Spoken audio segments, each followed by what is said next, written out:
want to know the exact second I found out my life wasn't mine anymore? Fine. It was a Tuesday. I was standing in a parking lot outside a credit union, holding a phone against my ear, and a woman with a very calm voice was reading me a list of account numbers. 6 of them. Not 4. Not 2. 6 credit cards, opened in my name, in my social security number, and I hadn't signed a single one. I remember the exact thing I said back to her. I said, "That's not possible," like that mattered. Like the universe was going to check my tone and go, "Oh, he sounds sure, let's undo it." She read me the balances next. "I'm not going to tell you the number yet. I need you to earn it the way I did. One call at a time, one bank at a time, each one worse than the last." Here's what I knew for certain in that parking lot. I hadn't opened those cards, and somebody who had access to my mail, my apartment, my documents, my actual signature, had opened them for me. I only had one person in my life with that kind of access. His name was Marcus, and 2 months before that phone call, I had stood up for him at a dinner with my sister when she said something felt off about him. I had defended a man while he was quietly becoming me on paper. The woman on the phone asked if I wanted to file a report right then. I said, "Give me a minute." I hung up, and I stood in that parking lot for I don't know how long, watching people load groceries into their trunks like the world was still doing normal things. I kept thinking about one specific afternoon. Marcus had asked me real casual where I kept my important papers.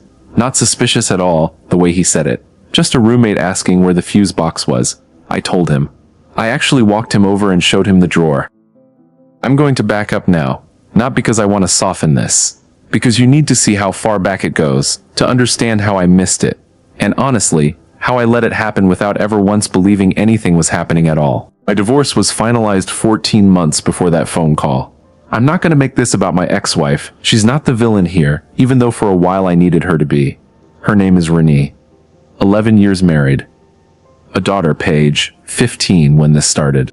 The divorce cost me the house, half the retirement account, and something I didn't expect to lose, which was my own confidence that I knew how to run my own life.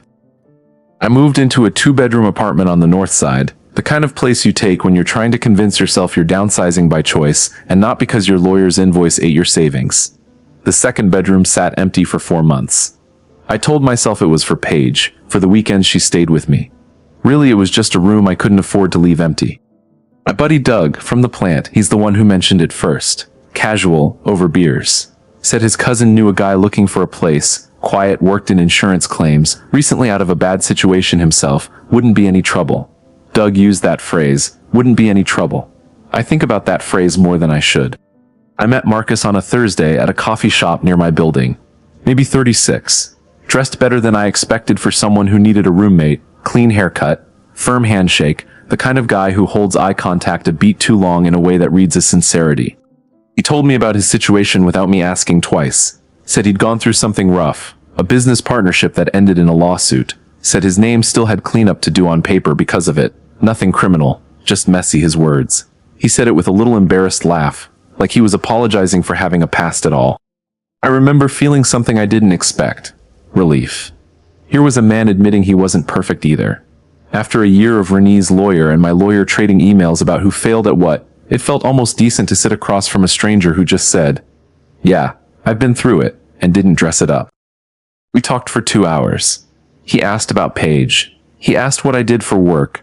22 years at the same manufacturing company, quality control, steady, boring, the kind of job that pays the mortgage and nothing else. He said that sounded like a good life. Stable. He used the word stable twice. I didn't know yet that stable was exactly what he was shopping for. He moved in 3 weeks later. 2 suitcases and a box of files he said were from the lawsuit, kept in his closet, never in common space. I thought, good. The guy is organized, keeps his business private. I didn't think. A man who moves in with 2 suitcases is a man who can leave in an afternoon. The first month was easy. He split rent on time, every month, never once late. He cooked sometimes, cleaned up after himself, laughed at my jokes, even the bad ones. Paige liked him too. She's 15 and doesn't like anybody's boyfriend or new roommate, but she liked Marcus. Said he actually listened when she talked, unlike some people, and looked at me when she said it. I want to be honest about something. I was lonely in a way I hadn't let myself admit. 11 years married, then suddenly eating dinner alone 4 nights a week. And here was this guy who wanted to talk, who asked how my day was and actually waited for the answer. I didn't see a roommate. I saw a friend showing up right when I needed one, which I realize now is exactly the shape a con is built to take. There's a specific evening from that first month I keep going back to. Rain, the kind that comes sideways in October, and Marcus and I were splitting a pizza on the couch, and he told me about his ex-business partner. Said the guy had cleaned out a joint account, said Marcus had spent almost a year rebuilding, one bank statement at a time, learning exactly what it takes to prove who you are when a piece of paper says otherwise. I remember feeling bad for him. I didn't think for 1 second I was listening to a man describe his own training. He asked me questions too, small ones, spread out over weeks so none of them felt like an interview. Where did I bank? Did Renee's name ever come off the joint accounts clean? Or was there still paperwork floating around out there with both our names on it? I answered all of it. Why wouldn't I? He was by then close enough to family that I introduced him that way without thinking. This is my roommate Marcus. Same tone I used for this as my brother-in-law. By December, he had a key to the mailbox downstairs because I traveled for work and didn't want packages sitting in the lobby. I gave it to him without a second thought, and he said thanks man, real quiet, like he didn't want to make a big deal of it. I thought that was humility. It wasn't. It was a man trying not to draw attention to the exact moment he'd been waiting for. Spring came, and by then Marcus wasn't a roommate anymore in any way I recognized. He was just part of the furniture of my life. He knew which mug I liked coffee in. I knew he took his eggs scrambled soft, almost wet, which used to gross me out and eventually I didn't even notice. There's a moment from March I've replayed so many times it stopped feeling like a memory and started feeling like a scene from a movie. I was filling out paperwork for a car refinance, sitting at the kitchen table with my social security card, my old marriage certificate, a stack of pay stubs spread out like a yard sale. Marcus walked through, glanced at the table, said I should get a fireproof lockbox, said his old CPA used to tell him identity theft happens to regular guys more than rich guys, because regular guys leave this stuff lying around. I said something like, yeah, you're probably right, I should.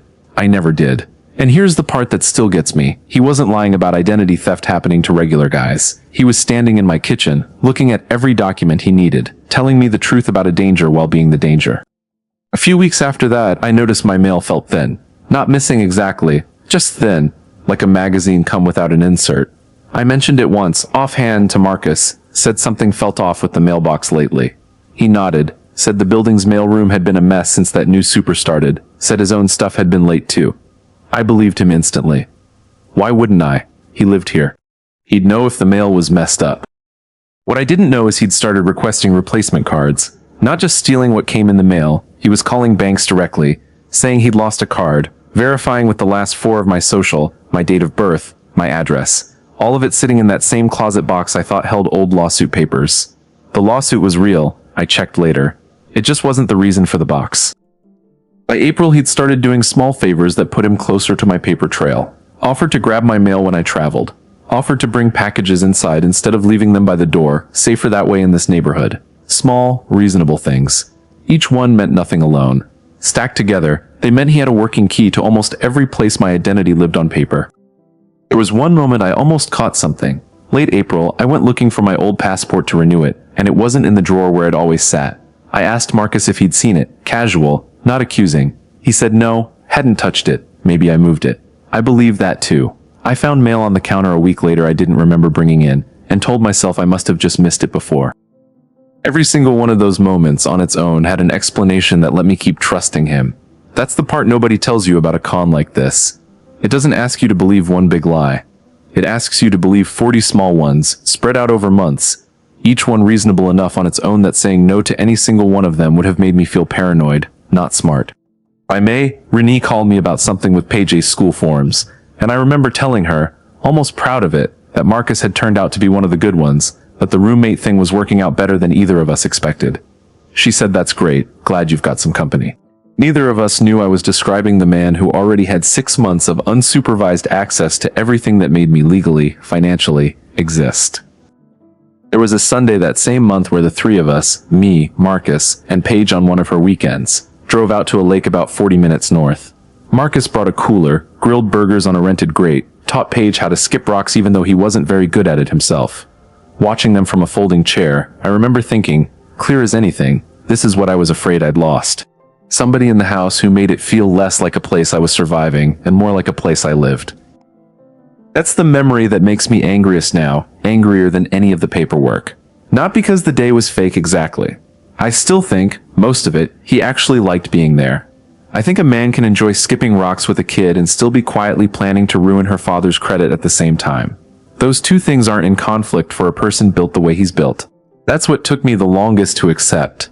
That the friendship and the theft weren't two separate tracks. They were the same track. The friendship was the access. I asked him once, half joking, why a guy his age didn't have his own place yet. He laughed it off, said something about keeping things simple while he rebuilt after the lawsuit.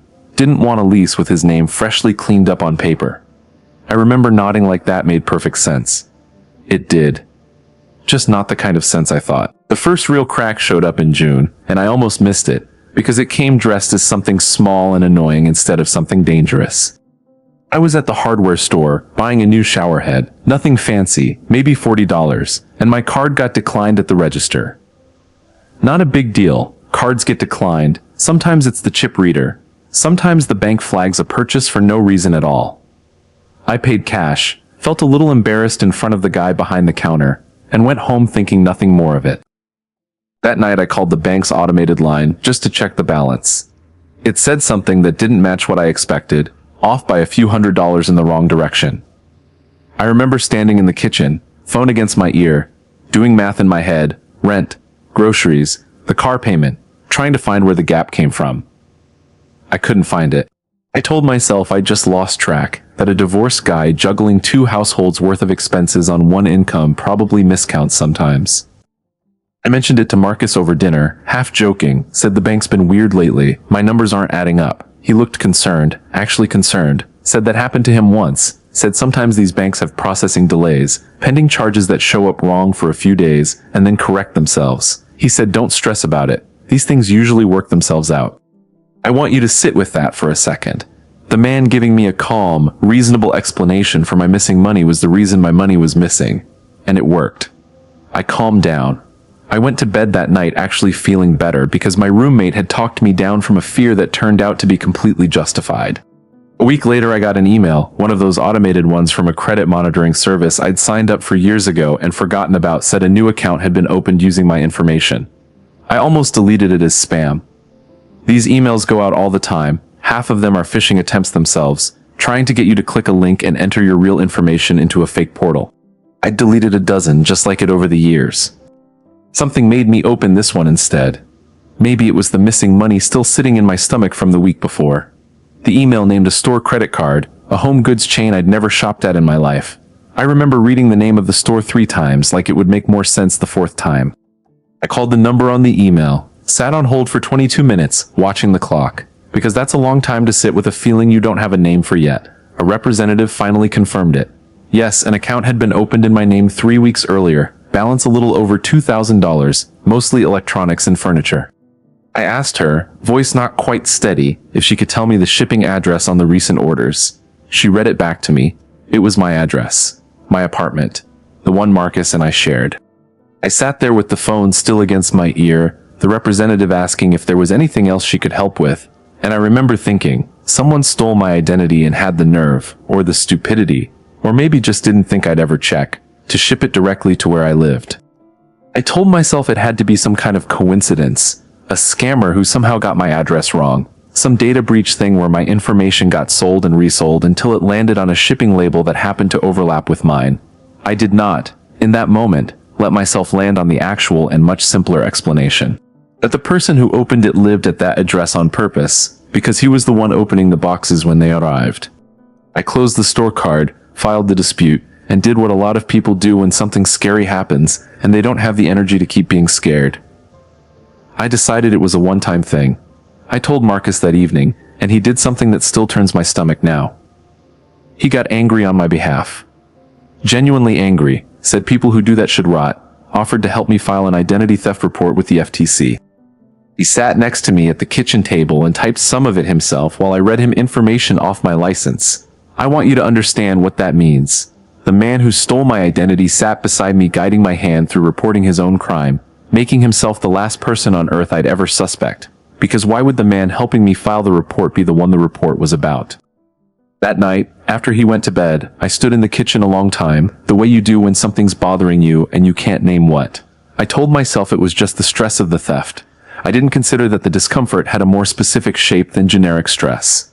It had the shape of a man who knew exactly how this story would end, helping me write the first chapter. Summer moved fast that year, the way it does when you're avoiding something without admitting you're avoiding it. I filed the dispute on the store card, got the money back within 3 weeks, and let myself believe the system had worked exactly like it was supposed to. Identity theft happens. You fix it. You move on. That's what I told my sister when she asked. That's what I told Renee when it came up once, briefly, over a conversation about Paige's dentist bill. What I didn't tell either of them was the small, specific unease that never fully left after that phone call with the representative. The unease didn't have facts behind it yet. It just had a shape, and the shape was Marcus, sitting a little too still sometimes when my phone rang with an unknown number, a half-second longer than normal before he'd ask who it was. I started noticing things I'd trained myself not to notice for almost a year. The way he always volunteered to grab the mail before I got home from work. The way he knew, without me telling him, which day my pay landed in my account, and would casually ask if I wanted to grab dinner out that same evening, like he was checking whether the money was actually there before he suggested spending it. There was a night in July I still think about differently now than I did at the time. Paige was staying over, and the three of us were watching some show none of us really cared about, and my phone buzzed with a text from the bank, one of those balance alert notifications I'd set up years ago and forgotten existed. I glanced at it out of habit. The number was lower than it should have been, not shockingly lower. Just enough to make my stomach do a small drop before I told myself it was probably the electric bill auto payment I forgot about. Marcus asked, casual as anything, everything okay? I said yeah, just the electric bill, and he nodded and went back to the show. I remember Paige looking between us for half a second, the way teenagers do when they sense something in a room before the adults in it do, and then she went back to her phone too, and the moment passed, and I let it pass, because passing was easier than pulling on a thread I didn't have the energy to follow to the end. Around that same time, I started a new habit without really deciding to. I began checking my bank balance every morning before I even got out of bed, thumb on the app before my eyes were fully open. I told myself it was good financial discipline, the kind of thing a responsible divorced dad should be doing anyway. I didn't let myself say the real reason out loud, which was that some part of me, underneath the part still defending Marcus at dinners and to my sister, already knew something was wrong and was trying to catch it in the act. I never caught it in the act. That's the thing about a slow bleed. It doesn't happen in a single dramatic moment you can point to. It happens in the gaps between your attention. In the 3 days you don't check the app, in the 1 week you're too busy with a work deadline to notice a new inquiry on your credit report. He wasn't sloppy. Whatever else he was patient. And patience is the one thing a slow bleed needs more than anything else. By August, I'd started sleeping worse, waking up around 3 in the morning for no reason I could name, lying there running through a mental list of bills and due dates like counting sheep for adults with mortgages. I didn't connect it to Marcus. I connected it to the divorce, to being 43 and starting over, to the general low hum of being a man whose life hadn't gone the way he planned. It never once crossed my mind that my body might be picking up on a threat before my mind was willing to name it. There's one more thing from that stretch of summer I have to tell you, because it's the detail that makes me feel the stupidest, and I think you need the stupid parts too, not just the sympathetic ones. Marcus asked me, one evening in August, if I'd be willing to co-sign something for him, a small personal loan, said it was to help consolidate what was left from the lawsuit mess, said his credit still had a scar or two on it from that whole ordeal. I said I'd think about it. I actually thought about it, seriously, for almost a week, running numbers in my head about whether I could afford the risk if it went bad. I never signed it. Not because some alarm went off. Renee called that same week wanting to talk about switching Paige's dentist, and the loan conversation just got buried under normal life, the way most near misses do, not from wisdom, just from timing. I think about that a lot. How close I came to putting my name on paper for him voluntarily, on top of everything he was already taking without asking, and how the only reason I didn't is because my ex-wife happened to call about a dentist on the right afternoon. September is when it stopped being a feeling and became a fact. It started with a letter, actual paper mail, from a bank I didn't recognize, addressed to me, marked past due. I opened it standing at the counter still wearing my work boots, and the first word that jumped out was a dollar amount. 4,100 and something. My name at the top. An account number I had never seen in my life.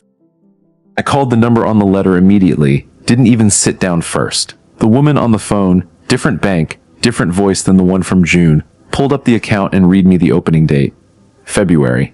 7 months earlier.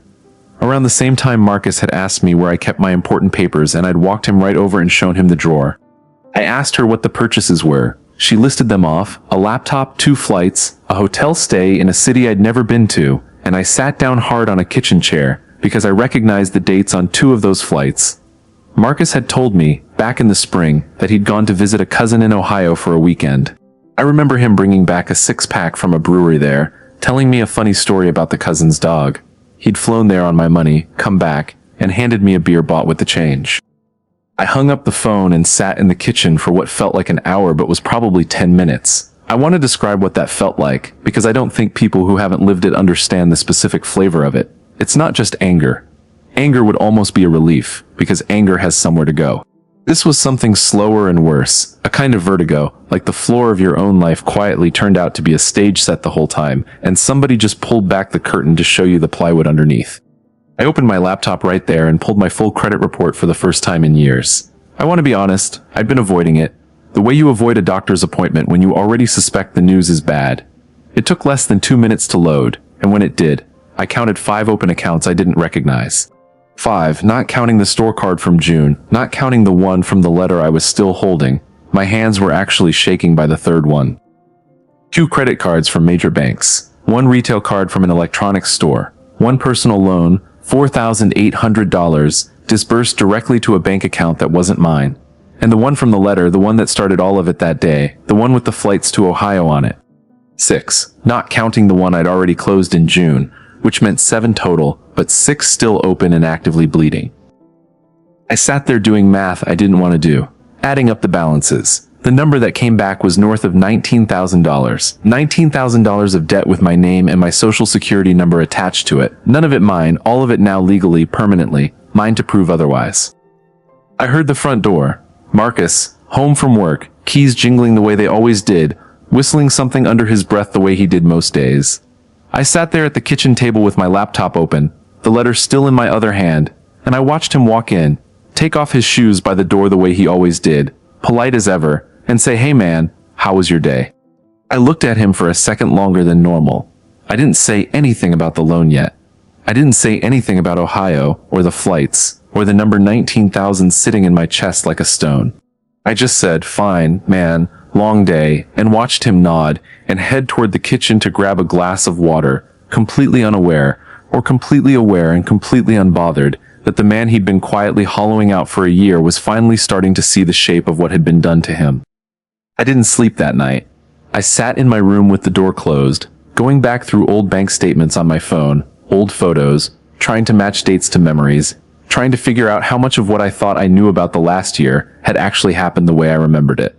I found a photo from the Ohio trip weekend, one Marcus had sent me himself, a picture of a dog at his cousin's place, timestamped the same day as one of the flights. He'd sent it to me from the exact trip he'd taken on money that didn't belong to him, and I'd looked at that photo and thought, that's a good-looking dog, without one single suspicion in my body. I want to tell you what I didn't do that night, because it matters. I didn't wake him up. I didn't confront him at 2 in the morning the way some part of me wanted to. I sat with it, alone, in the dark, doing the quiet arithmetic of a man trying to figure out exactly how much of his life had been borrowed without his knowledge, and trying to decide what kind of man he was going to be about it once the sun came up. I called out sick the next day. First time in 3 years I'd done that without actually being sick. I spent the entire morning on the phone with banks, one after another, the same script every time, verifying my identity, explaining I hadn't opened the account, listening to hold music that all somehow sounded the same regardless of which bank it belonged to. By noon I had a fuller picture, and it was worse than the numbers from the night before. One of the credit cards had actually been opened using an old employer's address, a company I'd left 4 years earlier, information that wasn't sitting in a filing cabinet in our apartment, information that had to come from somewhere else. A public records site, maybe, or an old piece of mail Marcus had gotten his hands on before I even met him, back when he was, according to him, just researching who might need a roommate. That detail sat wrong in my stomach the rest of the day. It meant the planning went back further than I wanted to believe. It meant maybe Doug's cousin thing wasn't as random as I'd assumed. I called Doug that afternoon, asked him, careful, not accusing, how exactly he'd heard about Marcus needing a place. Doug said his cousin knew a guy from a support group they both went to, something about financial recovery, rebuilding after a rough patch. Doug didn't know more than that. I didn't push. I think some part of me already knew that whatever Marcus's real story was, it had never been about a lawsuit at all. I found something else that day that broke something in me differently than the money had.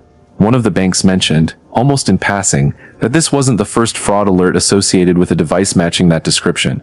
There had been a similar case flagged 18 months earlier, different victim, similar pattern, application submitted from what looked like the same general location.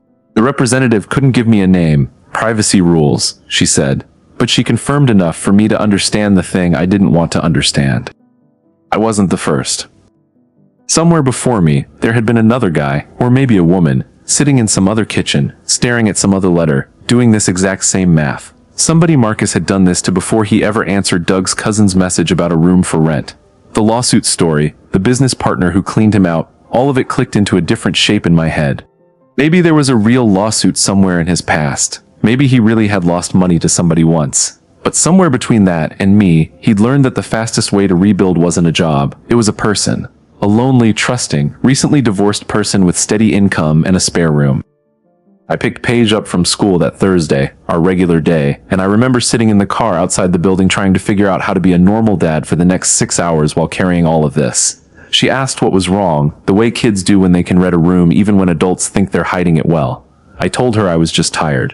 She looked at me a second longer than that answer deserved, and let it go, the way 15-year-olds do when they've decided not to make you say the real thing out loud yet.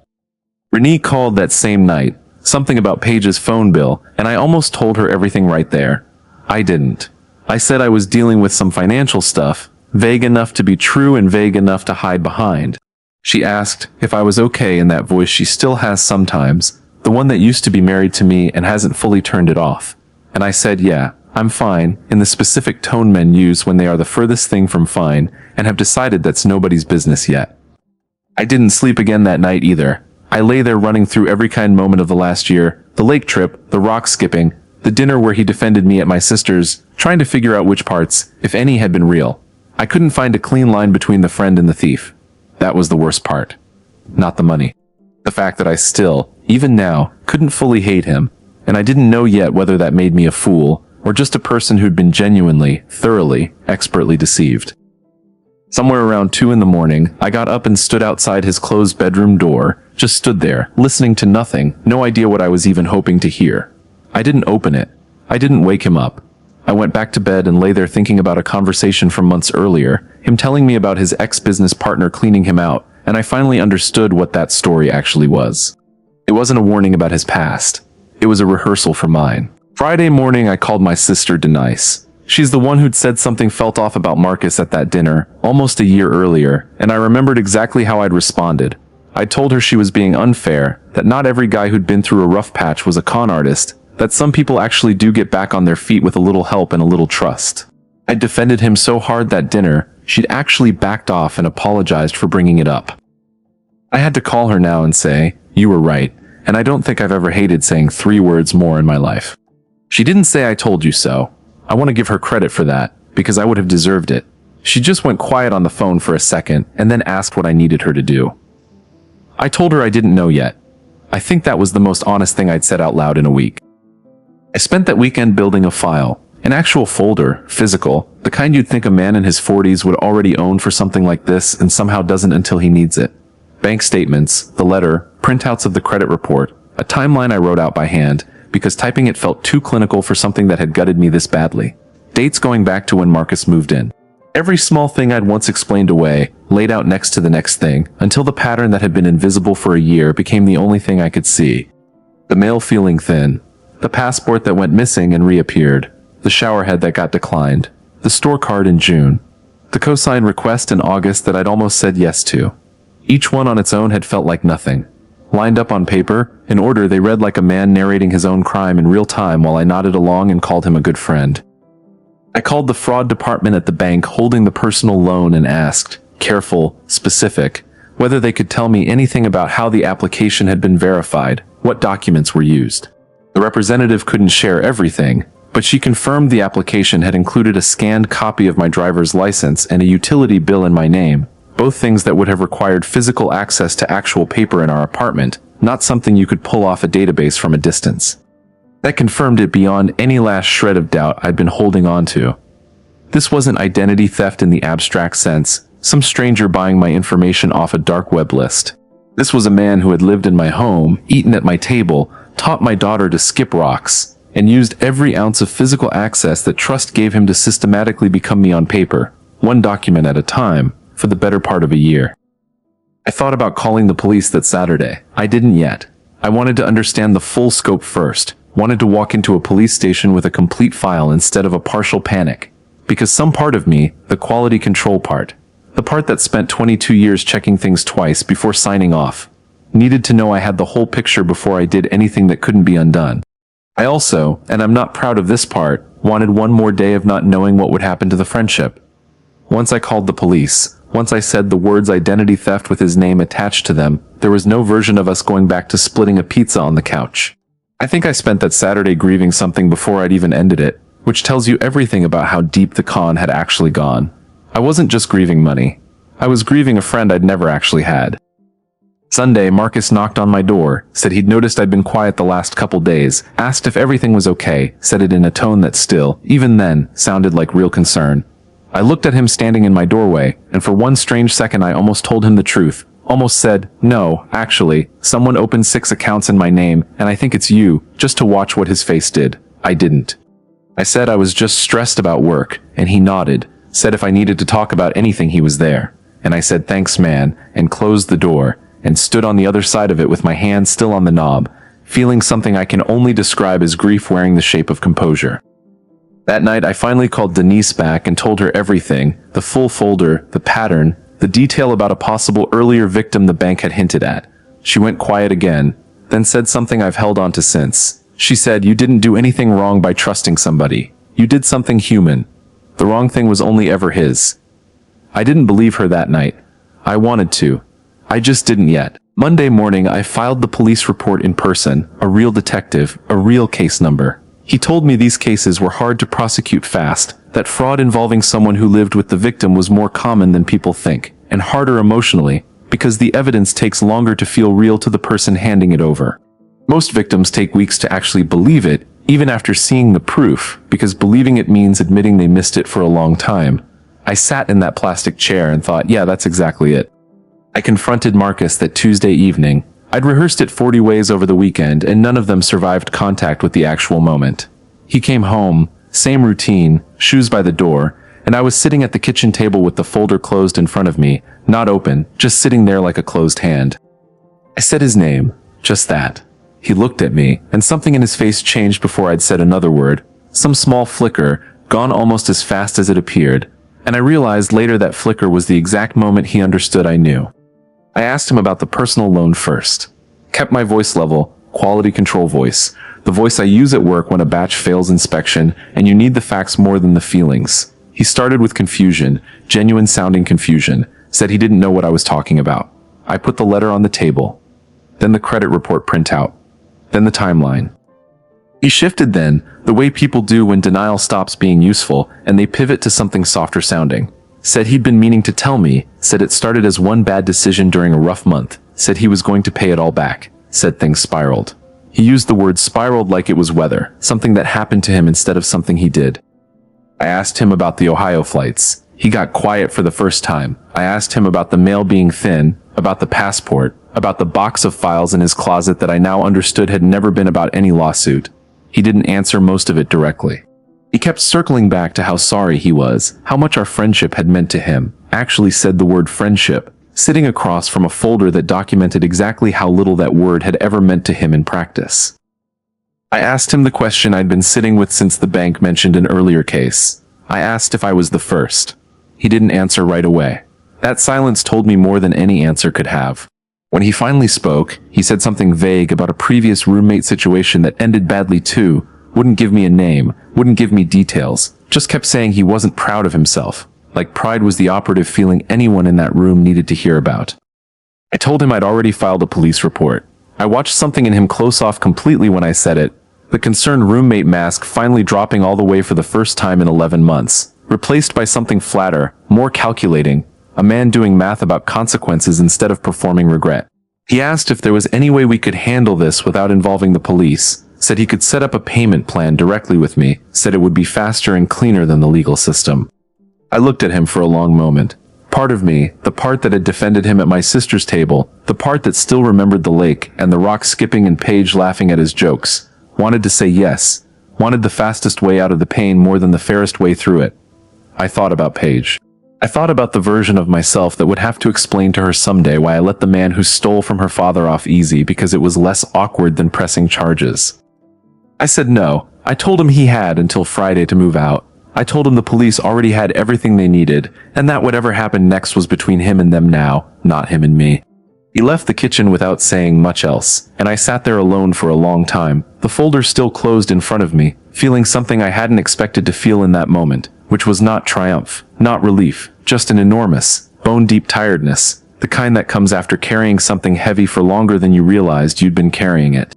He moved out that Thursday, a day early, 2 suitcases again, same as the day he arrived, like the whole year had just folded back into the exact shape it started in, except this time I knew what was inside the box he carried out to his car without letting me see. I stood at the window and watched him drive off, and I didn't feel the closure people always promise you'll feel in movies. I just felt the apartment get quiet in a way it hadn't been quiet in almost a year, and I didn't know yet if that quiet was peace or just the sound of a wound with nothing left to distract from it. The legal process took 11 months from that Tuesday in the kitchen to the day it actually resolved. Marcus was charged. Eventually, once the detective connected my case to 2 others, both former roommates, both men in their 40s, both recently divorced when he moved in with them. I wasn't the first. I wasn't the second either. I was the third that anyone could prove, and the detective told me, careful with his words, that there were likely more nobody had ever reported, because shame is a very effective silencer. And Marcus knew exactly which men would rather absorb the loss quietly than admit out loud they'd been fooled by a roommate. The $19,000 didn't disappear the day I understood what happened. It took months of disputes, affidavits, notarized forms, hours on hold with fraud departments who each needed the same documents the last one already had.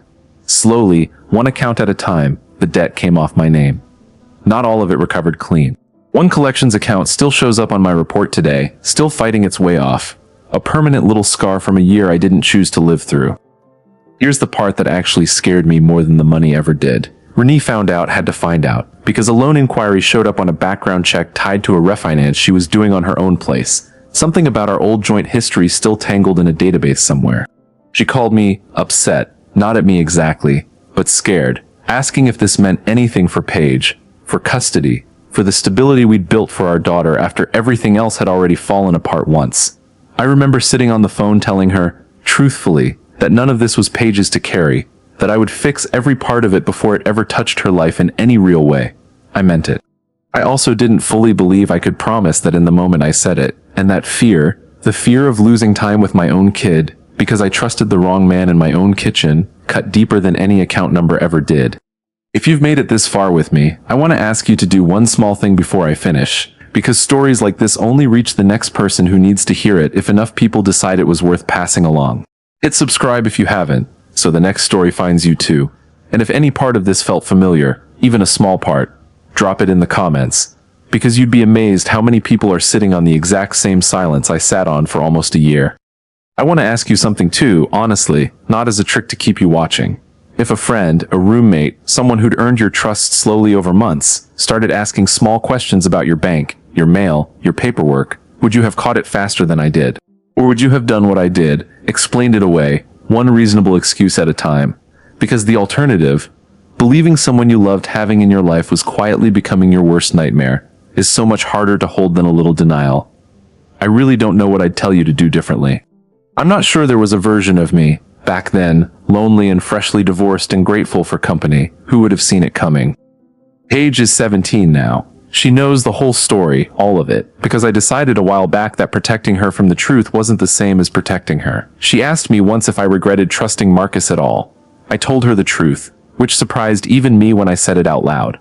I don't regret trusting him. I regret that he was the kind of person who could take a thing that decent and turn it into a weapon. Trusting people isn't the mistake. It's the only way to actually live a life that isn't small and locked and alone. The mistake was his, every part of it, start to finish. And I had to say that to myself 100 times before I actually believed it. I still check my mail every day now, first thing when I get home, before I even take my shoes off. I still get a small jolt of dread whenever an unfamiliar number calls my phone. Denise says that'll fade eventually. Some days I believe her. Other days I think a piece of that vigilance just becomes part of who you are afterward, the way a limp stays with you long after a broken bone technically heals. I forgave him, eventually, for whatever that's worth to you or to anyone, not because he ever asked for it in any way that meant something. I forgave him because carrying that specific weight for the rest of my life was a cost I decided I wasn't willing to keep paying twice, once for what he took and again for holding on to him this hard afterward. I forgave him for me, not for him. He doesn't get credit for what it cost me to let it go. Too late to fix what he broke. Too soon to ever fully forget it. Somewhere in between those two things is where I live now, and most days, that's enough.